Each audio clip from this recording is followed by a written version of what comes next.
Welcome to the Gaudium et Spes podcast, where every other week we bring you Catholic teachings and stories of faith from people throughout the Diocese of Pensacola-Tallahassee. Now, here are your hosts, Suzanne McNinch and Chez Filippini. Welcome, everybody, to another episode of the Gaudium et Spes podcast. Thanks for joining us today. As you can see, we are not in the studio. I'm all by my lonesome. Suzanne's back in Pensacola. I am over here in the beautiful east side of our diocese, Good Shepherd Parish in Tallahassee, Florida, for a great episode with my friends Stephen, Tim, and Chris to talk about their men's ministry here at the parish called That Man Is You. Before we get started, I want to just remind you all to listen to our last episode. We had a great conversation between Bishop Bill Walk, our current bishop, and our previous bishop, Bishop Gregory Parks. They talked about their lives as bishops, their affection for this diocese, and one of the cool facts about them is that they both have brother priests. So that was a little cool wrinkle. They could share stories about that. But speaking of brotherhood, we are here today, gentlemen, to talk about your Christian brotherhood as men and your leadership here for this ministry called That Man Is You. So I just want to say thanks for joining us on the podcast today. And how's everybody doing? You feeling good? Doing well. Feeling groovy. Doing well. We're happy to have you here with us, Chez. I appreciate you making the trip over here. To be here for you. Well, on our podcast, we always start with the first line of the document that this podcast is named after, which is Gaudium et Spes 1, which goes, "The joys and hopes, the griefs and anxieties of the men of this age, especially those who are poor or in any way afflicted. These are the joys and hopes, the griefs and anxieties of the followers of Christ." So we're all followers of Christ, tentatively trying some days. Chris, we'll start with you. Sure. Anything going on in your life? Joys, hopes, griefs, anxieties? Sure. I have a new grandbaby. Whoa. Yeah. 3 months old now. Wonderful granddaughter. Willow Chaley. After Regina Chaley, Queen of Heaven. So my son Hayden and his wife Shelby. God's blessings to them and their new baby. For me, I'm nurturing this ruptured quadriceps tendons, trying to heal up, but disposition's everything. So my new mantra is it's just another one of life's adventures. So we approach it as such and embrace it as such, and we hold on for the ride. So the adventure is good. Guys, humility dosage for you for this year, for these past 2 years. It's like, eat that, my friend. Just when you think you have it all together, life throws you curveballs. Right. Cool. Thanks, Chris. Tim, what's up in your life? Yeah, not to bring the mood down, but I'm a little bit of grief right now. We had a service for my father-in-law. He passed away. We had a service last Friday, so still grieving. I had the honor to do the eulogy for him and spent a lot of time in prayer and contemplation of his life. And, right now, when it's quiet, his thoughts can't escape my mind. So just kind of going through that right now. I know he's in a better place, but it's still, sad to see someone leave us on this world. So, yep, he's going through that. Appreciate you sharing that. Mm-hmm. God bless good fathers-in-law. Not just good fathers, but to be good father-in-law is a whole different ballgame. So he was. It's awesome. Stephen, what's going on? Well, I'm nurturing a broken finger and a mallet finger, so that's fun, which makes things interesting. I'm kind of taking after Venture, baby. Getting all gimped up. Other than that, things are going well. I've got 2 healthy boys, so 14 and 10-year-old, so they keep us busy with sports and music, so God's good. That's right. If you're just listening to this podcast, guys, Stephen just held up. It's looking pretty janky over here with some finger splints that are going in different directions. So it's got some funky color to it too. It's great. I won't ask how it happened. Oh, man. Speaking of nothing too crazy in my life right now, we had, for those of you who've been listening for a while, John Paul's soccer season. My son came to an end last night at the time of this recording. We made it to the semifinal, the under-10 Pensacola Youth Soccer Championships. Played the team that spanked us 9-2 earlier in the season, and we readjusted some tactics, and then we held them. It was 4-4 going the last 10 minutes of the game. The winner, the potential winner for our team, flashed across the front of goal, and then our little striker, unfortunately, God bless his little 7-year-old heart, he whiffed on it. And then 2 minutes later, the other team came down and took advantage of a bad goal kick and scored the winner. So it was heartbreak, but it's cool when you have those moments when you should lose, and then you play them even, you get that thrill out of it. So the parents on the sidelines were freaking out appropriately, without foul language, but freaking out appropriately. It was a good end of the season. So yeah. All right. Well, guys, we are here, in this podcast, we highlight ministries and people who are doing amazing things, usually in our parishes or other apostolates throughout this great diocese. But today, we wanted to focus on specifically the genius of men's ministry, what its inner workings are, and what it does for the life of a parish. So we're here just to get a lay of the land on this program called That Man Is You. Before all that, though, we have this team of people here who are kind of responsible for that. And just if in a minute or two, guys, if you just want to give some background to your own lives, where you're from, who you're married to, you don't have to tell us what you do for a living or your favorite color or flavor ice creamers or something like that. And then just kind of where you're at with the faith. When have you convert, lifelong Catholic or something like that. So, Stephen, if you want to start us off. So my wife is Megan. We met at actually St. Thomas More at the Catholic Student Union. We have been married now for 16 years. And I have a 14-year-old and a 10-year-old, so Connor and Andrew respectively. So a high schooler and an elementary school kid. So it keeps us busy. In regards to the faith, my journey has been up and down, right? There's been a lot of ebbs and flows with how engaged I am with the Lord or how well I've heard him. But right now, the Lord's kind of calling hard, and praise God, I'm responding. Nice. Excellent. Thank you. Tim. Yeah, so I'm married to Nancy. We've been married 22 years. I'm a convert, so I became Catholic about 11 years ago. And we're a blended family. So I have 3 children. I have 2 boys and a girl. They're grown. Nancy has 1 son. He's grown. I have 6 grandchildren.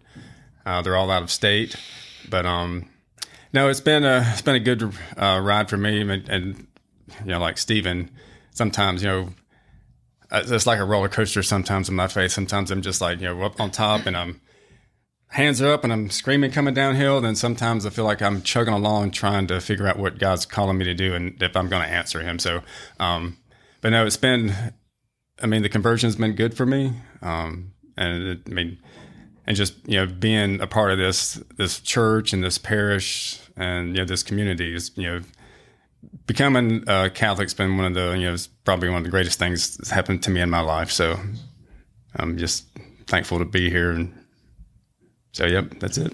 Thanks, Tim. Chris. Sure. My wife is Christy, my wife of 31 years.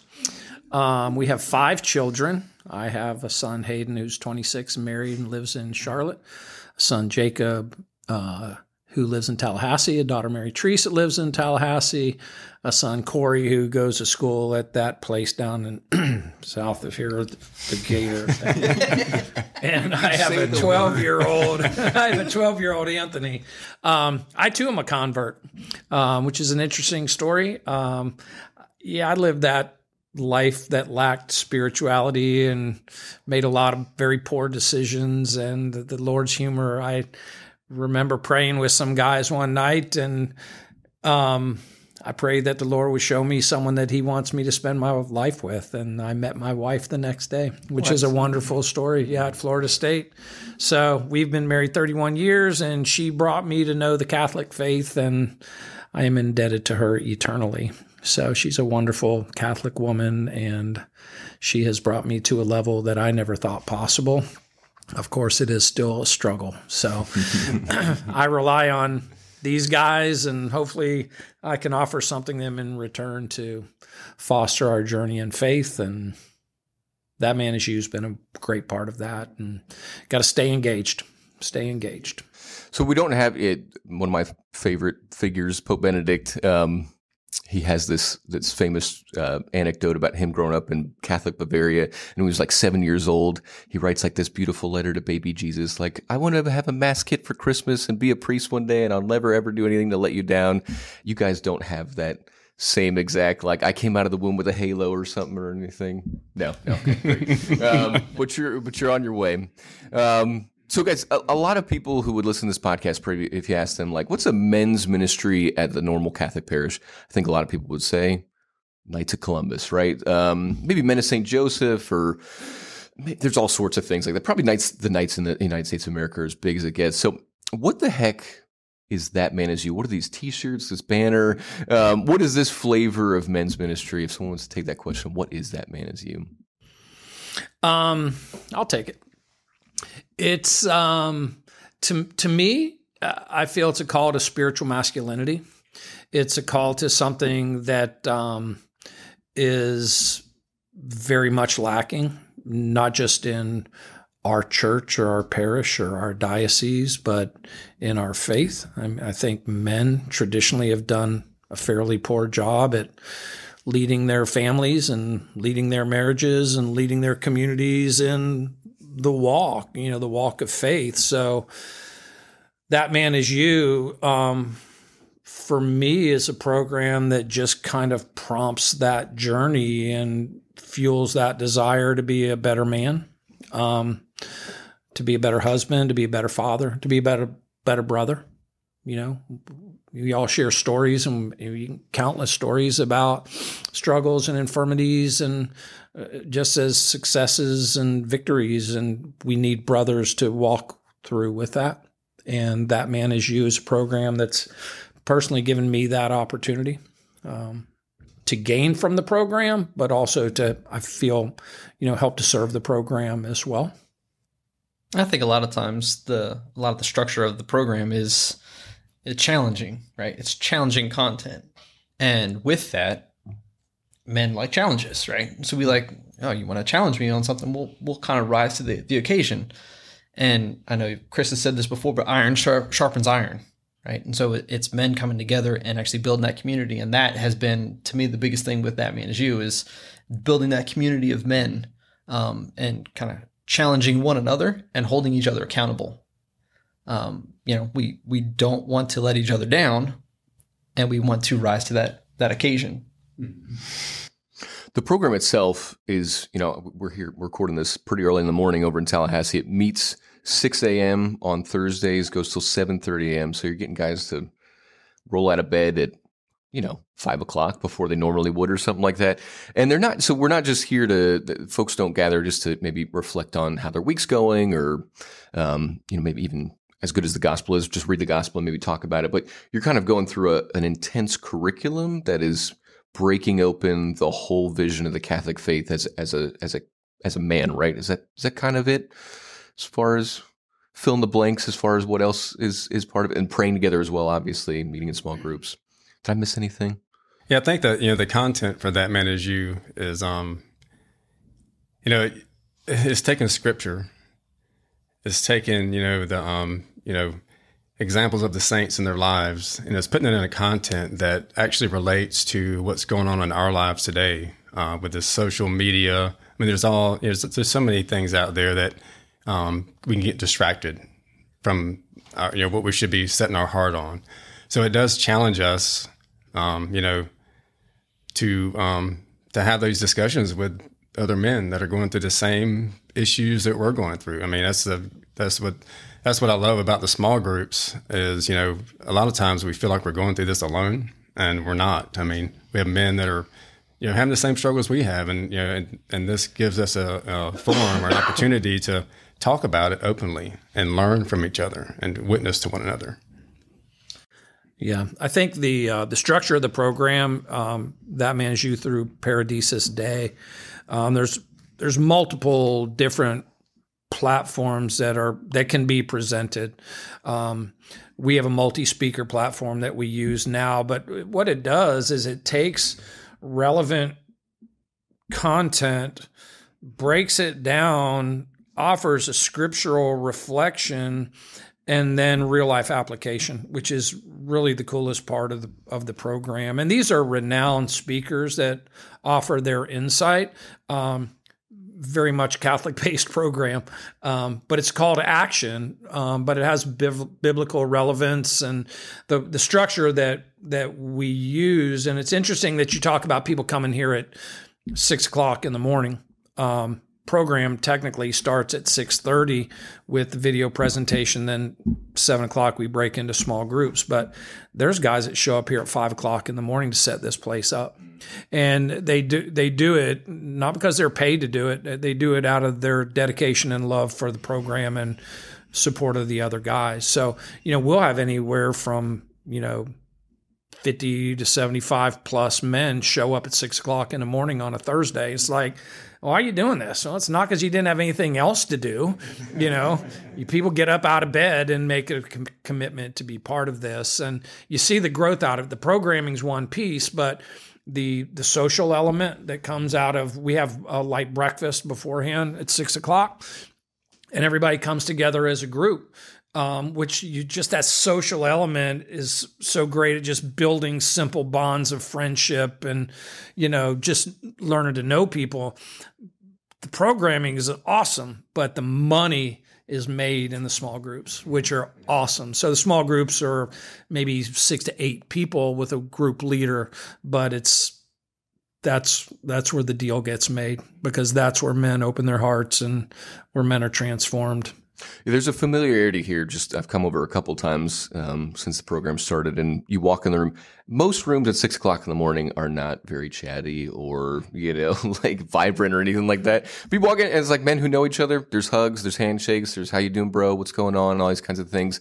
You can just sense that this is a different type of parish gathering where people aren't like, who are you? What's going on? I have no idea who you are before. I've never met you before. There's like a familiarity that you can tell has been built very intentionally through this gathering over time.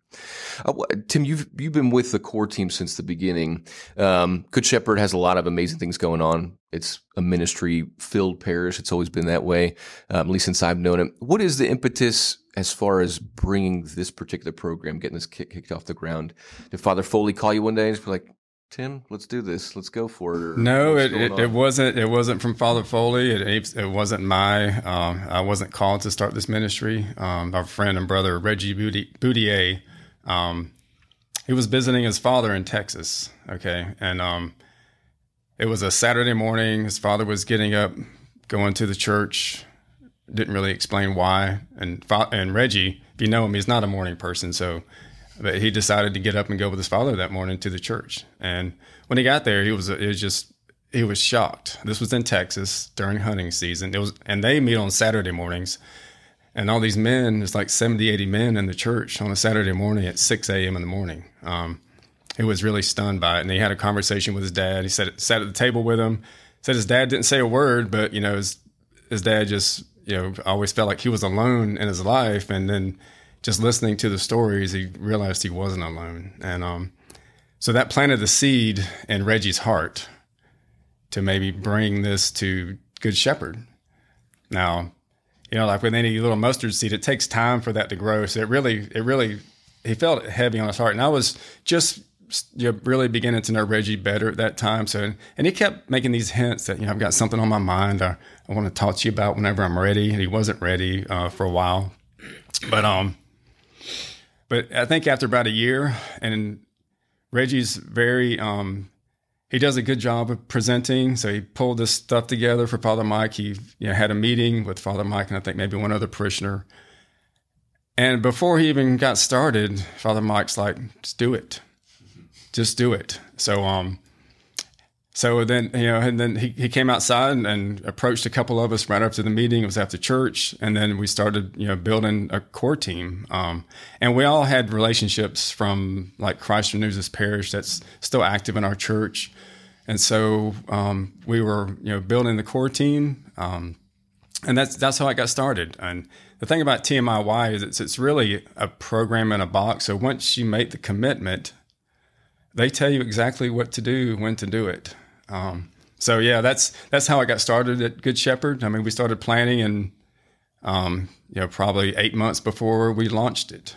A lot of meetings, a lot of, anxiety. I mean, as you can imagine, trying to figure out when we're going to meet. Is anyone going to show up? So that's how it started with Reggie, and he's still kind of the glue that keeps us together. But we have an amazing core team. So that's how I got started here. It's just been a blessing ever since. And none of y'all, I should preface this, none of y'all work for the parish. You're all volunteers. This is just a calling on each of your individual lives as Catholic men. And like I said, you take on the anxiety of not just the planning, but like, are we the only people who want to do this? So and I don't know, Stephen and Chris, if you were on the receiving end of that initial kind of come to that man. Is you like, how'd you do it? How'd you get people to show up? Well, yeah, let me speak to that first before they say something. So let me tell you, Chez, and it was very uncomfortable. We got out of our comfort zones when we started planning. So we were doing like videos of ourselves, inviting men to come join TMIY at the church. They were presenting these at the church, social media, and then after Mass, we had the table set up, and typically when you see ministries, they're sitting at their table and waiting for people to come to them. We had a plan, and we were like at the doors, almost like, grabbing people, pulling them to the table, giving them invitations, inviting them. So we were it was very uncomfortable, but, very rewarding. So so I'll let these guys speak on, what they maybe received from that. I remember my first visit to TMIY was the opening session, and, it was be here at 6:00, and I showed up at the church parking lot about 5:45. I didn't know what was going on because the parking lot was full of cars at 5:45 in the morning on a Thursday. I'm like, there must be like a retreat or something is going on. And I walked into the parish hall and was just blown away. I think there's 150 plus guys in the parish hall. It was full, and it was a little chaotic, but it was so awesome just to see all these guys fired up. And there was a nice hot breakfast. And hey, these guys planned it right. They planned it right. And I think that's the thing about anxiety is just sometimes you got to let the Lord take over and say, hey, if you're willing to wear this burden of anxiety, let me run the show for you and just hang on, because that's what it was like. And from that first session, I was hooked in. The content was awesome. The small groups were awesome. The guys, like you experienced this morning, were just exceptionally welcoming. You know a lot of these guys from different ministries and different things around the church, but when you get guys and they're sleepy and they're more vulnerable, and it's just like, it does something to a dude. So it was awesome. And from that point, I was hooked in and just kind of rode the first season as a participant, but then joined the core team, and have been with the group ever since. It's been wonderful. Yeah, I think one of the biggest things, I'd been a part of the parish for a while, but I hadn't really gotten engaged in any of the ministries. Right, so my kids were going to RE and religious education. It was fine, I was kind of engaged. And I had a couple guys who were kind of pinging me and say, "Hey, come on, you need to join this ministry or this ministry." And then I come out of church, and this guy shanghais me one day and is like, "Hey, you need to join that ministry." And I'm like, "Okay, I don't have any excuses." I'm like, "What time is it?" Right, I'm building up the excuse of, okay, I can't do it because my kids have soccer, my kids have school. He's like 6:00 in the morning. I'm like, dang, there goes my excuse, right? So I don't have any excuses left, and I'd already been feeling the Lord calling me to join into the church ministries. And like Chris was saying, right? So I signed up, and I come to the first one, and you pull into the parking lot, like, what in the world is going on? And it was an excitement, right? The hall was packed. And a lot of guys are kind of like, it's kind of awkward because I don't really know what's going to happen. And I see guys that I've seen around the church for a while, and I'm kind of like introduce myself to them, kind of getting to know and getting to be a part of the actual parish. You kind of get involved, and then you get through the guys with their hearts and their stomachs, right? You start feeding them, and then you're breaking bread with one another, and you start kind of talking. And for me, that's what got me stuck, right? So for the first year, whatever it was, we were fully in person. That hall was packed. Like there was barely any room. You could barely slide your chair back because there was other tables right there. And it was that excitement that you could pick up from other tables. So you're all getting all kind of jacked up and amped up that these guys are here and they're kind of loud. So I'm getting louder and I'm getting excited. And it was opening us up, right? And then the message comes. And then the message hits you and you're like, whoo, all right, that's what I'm here for, right? It's that challenge. It's that call to come out into deeper water with the Lord. This sounds more like an NFL fantasy draft season than it does, or like an FSU tailgate more than it does a parish event. You said something, Stephen, there, like being part of a parish but not really knowing. I mean, this is a common experience for many Catholics, especially men. A lot of men just like go in the front door of the church and out the back door of the church every Sunday. And because, maybe it's because our wives usually bring our kids to religious education or something like that, or they're coming for the sacramental prep meetings or something. We never really meet anybody. Everybody is just a face that if you go to a regular mass time, okay, I see your face, no names, no familiarity or anything like that. And then this is kind of a deep plunge into, no, we're a community of brothers more than anything else. That's beautiful. I love the way you said that. And just to wrap this point up, Tim, so, there's no carrot on the end of the stick, right? You don't get like a prize at the end of the semester. There's no sacrament tied to it or anything like that. It's not a requirement. You're just inviting men face to face, come receive the Lord's grace, come learn about the faith. And another thing too, men enjoy, we enjoy serving. We enjoy and especially getting a pat on the back at the end of doing it well. There's no job well done at the end of this, right? You just come and receive. So it's just a different kind of a mentality, I think. I don't know if it is a different mentality. So when we were planning this, I'm in my job, I'm analytical and I keep data on attendance and all this other stuff. Okay.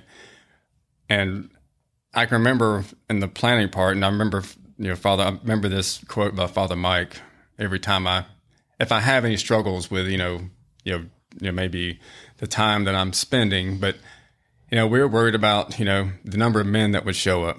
We were planning for 50, 100, 150, and we're like, what if nobody shows up? And Father Mike told us in one of our meetings, he said, it's not the fruit of the program. He said it's the faithfulness of the program. So I just remember him saying that. So anytime I'm struggling, I just have to go back to remember, why I'm doing this. It's not to pat myself on the back, which, some pridefulness sets in sometimes, because sometimes I do, it's like, oh, this is great, look what I did. And then I have to remember, well, it really wasn't me. I'm allowing God to work through me. So that this is, it's one of the struggles I have sometimes, So, it's just the faithfulness of the men that's on the core team. So we have 12 core guys. We have another 30 that are committed to being table leaders. So, there's a large group of men that are committed to this program, and it can't work. And it all works in unison with each other. We all have different roles. So, and everyone's empowered to, bring whatever gifts they have to TMIY to make it successful. So we're not burned out. If you had 3 or 4 guys doing this, it would not happen. But if you have 30, you lighten the load. Mm. It's hard to think like that, by the way, in terms of running anything, that to share the wealth, to share the gifts, to look for help and support. You have to do that though, or you do get burnt out of it. Yeah. Interesting comment that you made, Chez, about, there's no carrot at the end. There's a huge carrot at the end. It's called the quality of your soul and the sanctity of your life.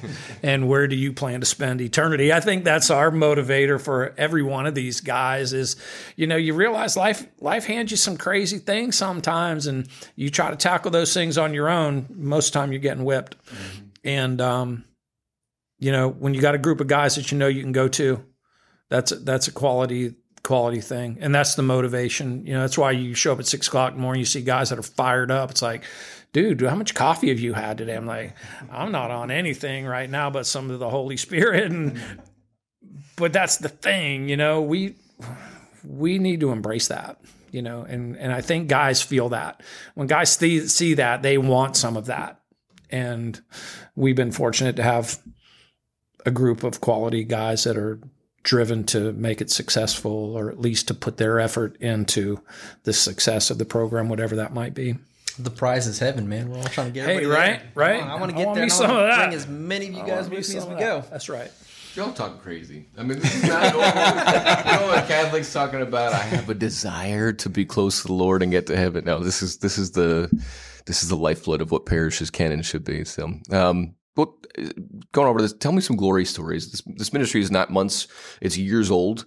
A lot of men have gone through it, and some of them are, I'm assuming this was maybe their first real deep dive or something like that. So I don't know if anyone wants to take it. People have had the relationship with the Lord, or maybe their wife or their children, or all those reinvigorated or changed by this ministry. I'll jump in on that one. So I've a little bit more of a background. I was a cradle Catholic, so unlike these guys, I was born into the faith and raised in the faith, I had my time of walking away from the faith, right? So early in my college career and even at the end of high school, I was kind of doing my own little thing, right? And I was going to church, but not taking it seriously. Through the Catholic Student Union and through just some awesome guys who are now priests and religious, they kept calling me back, right? And so there was that exposure early on to the faith and to Christ and his love. And then, life happens, right? So my wife and I got married. We were fully engaged in the church. And then life happens. Things happen. There were deaths. There were losses that put me into a deep, dark kind of period of my life where I was really in the desert. Fast forward into when That Man Is You comes along, and I'm still kind of dealing with this brokenness, right? This pain. And it is through these small groups, it is through that vulnerability in the small groups that it kind of tore down some of those walls. And from that, the Lord was kind of calling me back. And because those walls were being pulled down, I was more open to hear the call. I was more open to accepting the call. And I had gone on a Christ in Nooses Parish retreat, and coming out of that, it was like, right, the flames got just lit up, and the Lord starts kind of really working. Get involved with a bunch of different ministries. That's not the point of it. The point of it is that's what this ministry does. It tears down those walls. It builds that community. It builds those small group of men, right? And if you're doing it right, you're being vulnerable. Mm-hmm. It's hard for a guy to really be vulnerable and open up themselves and talk about their losses, talk about their struggles, talk about, here's how I'm failing, right? There's so many times where I'm in with my small group and I'm like, I'm failing my family because I'm not doing insert whatever thing or list of things, right? There are so many things that I could be doing differently that I should be doing, but it's with the compassion, it's the love that I have with my brothers that they're challenging me to grow, right? And it's not just me. I see it with my other brothers in That Man Is You, how it is called, how it has pulled more guys in, and the more guys who are kind of getting involved and engaged with it's like, where's this been my whole life? Why have I not been doing this? And that was one of the things that I've heard repeatedly from some of the older guys in the groups, right? So that's the beauty of it. You'll have guys who are in the younger, who've got young kids, and then you've got guys who are fully retired, right? They've got all the time in the day, and they say the same thing. I wish I had joined some ministry like this when I was your age, right? And so for me, it's the question of, what kind of man do I want to be, right? I've got two boys that are looking up to me, whatever I'm doing. So how do I want to live and guide them? And so for me, the glory story has been this transformation, right? This continual metanoia to go deeper with the Lord and to allow him to work through me. I fail all the time. But that's part of life, right? Mm-hmm. And I own it, and I continue to repent and try to draw them back in. For me, this has been the glory of That Man Is You, right? That has been the benefit and the blessing of this ministry is that call, right? That it manifests itself differently in different guys, but at the end of the day, how you respond to that call is where it's at. You mentioned this idea of vulnerability as a man and the griefs, and so like there's plenty of realities. I think of Alcoholics Anonymous, for example, where it's kind of like there's a culturally accepted place to be vulnerable, but it's usually after you hit some kind of rock bottom phase or something like that, or your life implodes in some way. And, especially if the griefs, and some people would say like, well, Stephen, you have a wife, why don't you share your griefs and struggles? And well, sometimes you're going through like it together. So there's no outlet or something like that. Like men need other men to be vulnerable to share their life with and stuff. It just can't. And sometimes we're like, you'll be fine, suck it up or something like that. But there's an inherent worth in being vulnerable, and it grows you in a different way that, yes, sometimes you just can't get in your family life on a normal basis. And I certainly, I share everything with my wife, but some things that I can only get in brotherhood in terms of an understanding, Kelly, if you're listening to this, we understand each other, but you know what I mean. So Anyhow, thanks for sharing that. More stories, more glory stories out there. Mine's not a glory story, but mine's just a motivational comment. For me, to me, it's motivation for me in, like I said earlier, in my spiritual masculinity.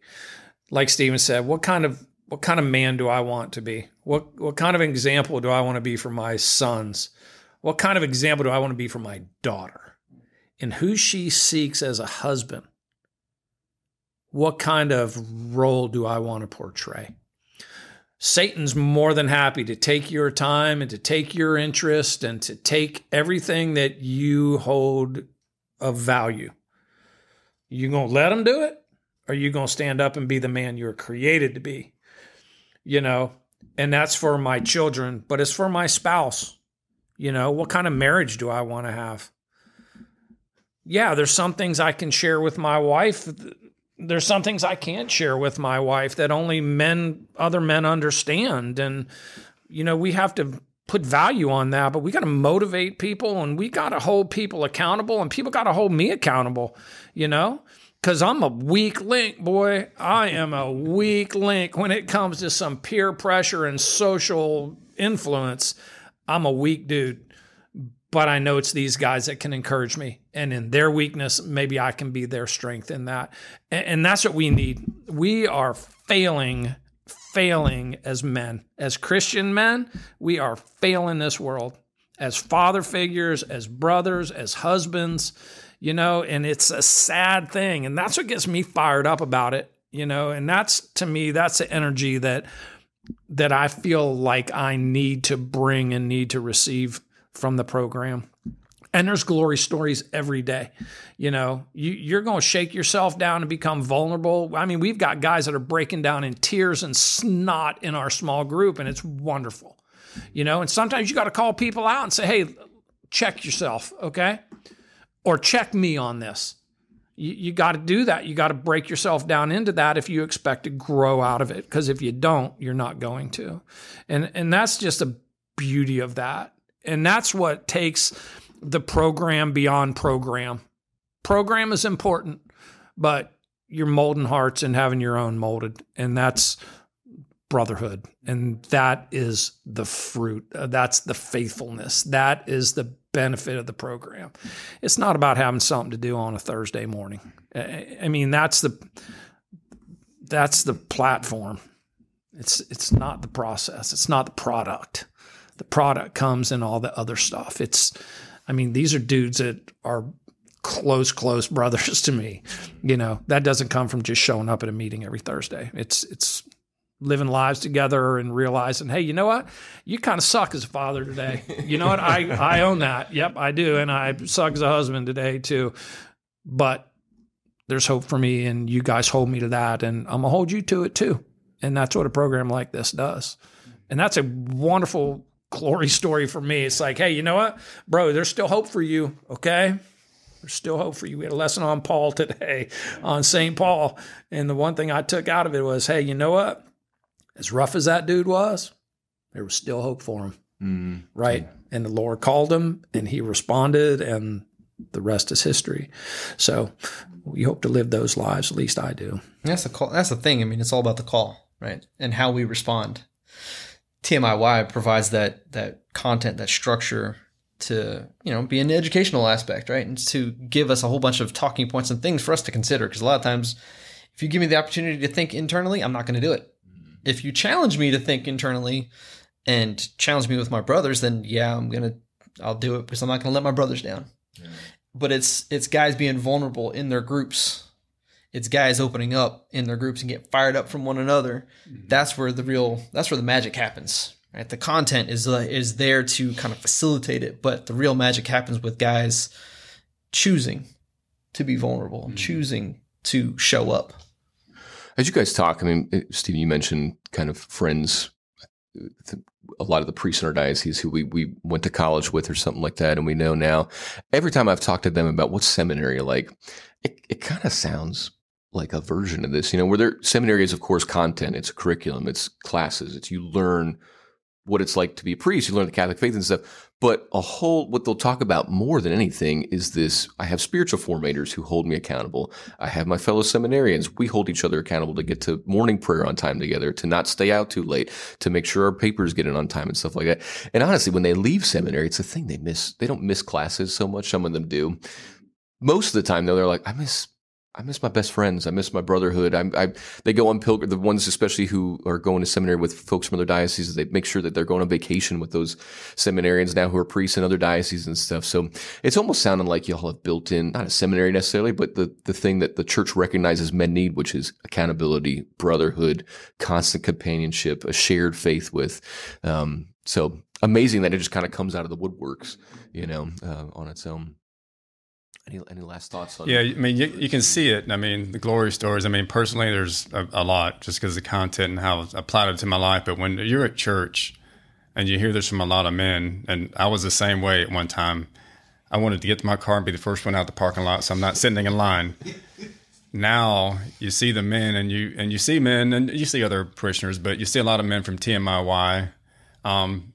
Everybody's hanging out after church. I mean, like you said, hugging, communicating with each other. So it's building this fellowship and this community that, we want to spend time together, and you can see it. So it's creating a strong brotherhood with our church, which is, it was desperately needed. So it's just awesome to see that in our parish. This sounds like the greatest grassroots operation in the history.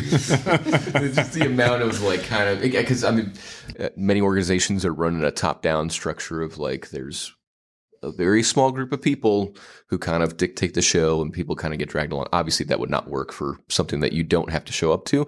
So it requires this all in kind of everyone's bought in to some degree as you're able and as you're called and stuff. But, and then there's always a willingness to share in the gifts of leadership and stuff. So a wonderful example for any ministry, not just men's ministry, any type of ministry to parish, just kind of like, you got to bring in the new crowd, you got to bring in fresh blood, you got to keep inviting and stay committed to one another in relationship. Because if the running of a ministry becomes an email thread and a checklist, very quickly you kind of lose that sense of wanting to stay going there. So yeah, amazing. I wish we could. Yeah, we have a time limit on our podcast. Obviously, we can't go 4 hours like Joe Rogan. Maybe there will be a producer's cut after this, but. Yeah, I thank you guys so much for sharing your time, your wisdom, your experiences, and clearly your passion for something that's doing amazing things for you guys in this parish. For anybody that's listening, there is always the possibility of bringing this to your own parish. As they've kind of said, it's a lot of work, but That Man Is You, the Paradisius Dei team, they will help you along very nicely. So if you just use the old Google machine or search engine, That Man Is You, men's ministry, you'll get taken to the website. And yeah, it is quite, there's hundreds of parishes doing this across the country. I know there's like a Friday Zoom rosary with hundreds of men from different That Man Is You programs that I've heard about and stuff. And it's some of the best presenters in all of Catholic, all of the United States of America are on these in this curriculum presenting. And I was blown away by the St. Paul presentation this morning. It was just top notch. So cool. Well, gentlemen, thanks for being here again. We'll catch you guys in the future. And for all of our listeners, guys, we'll be back in 2 weeks' time with another episode from Bishop as we just get to the end of the calendar year for the liturgical year and into Advent. Bishop will be presenting on the Blessed Virgin Mary and her place in our Advent journey. So we'll see you then. Thank you for tuning in today to the Gaudium et Spes podcast. If you would like to know more about our podcast, please visit our website, gaudiumetspes.net, or go to ptdiocese.org and click the button that says podcast. If you listen to the audio version from an app such as Apple Podcast, Spotify, or iHeartRadio, be sure to rate, review, and comment. If you watched us on YouTube, be sure to like and subscribe or leave us a comment there as well. Thank you for joining us.